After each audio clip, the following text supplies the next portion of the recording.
Hindi man nakuha ni Michelle D ang Miss Universe 2023 title pero maraming mga Filipino ang bumilib sa ganda ng kanyang ginawa sa nasabing pageant.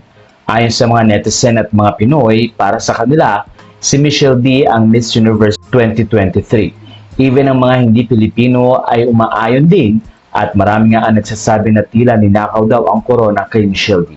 Pero sa kabila ng mga balitang ito, ay masaya naman si Michelle na makitang manalo ang isa sa mga kandidata na nakasama niya. Suportado rin ni Michelle ang magandang advocacy ng Miss Universe.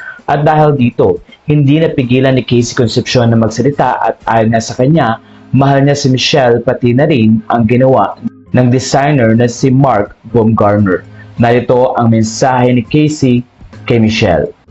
Just wanted to take a moment to celebrate the Philippines' Michelle D at this year's Miss Universe. Such a fan of my dear Mark Baumgartner's genius along with Carl Smitara with this evening gown that honored Apo Wang-od, true artists that make me so proud to be a Filipina.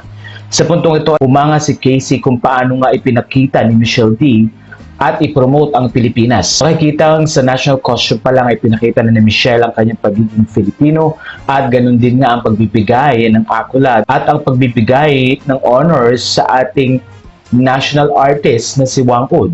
Kaya naman ayon kay Casey, bagay na bagay kay Michelle ang gown na ginawa at design ni Mark Baumgartner. Sa puntong ito ay marami ang natuwa sa support na ipinakita ni Casey at naniniwala nga si Casey na deserve ni Michelle ang nasabing corona. Pero anuman ang nangyari, ay suportado ng bawat Filipino si Michelle D, pati na rin si Casey dahil sa pag-appreciate niya sa ginawa na ito ni Michelle sa last Miss Universe 2023.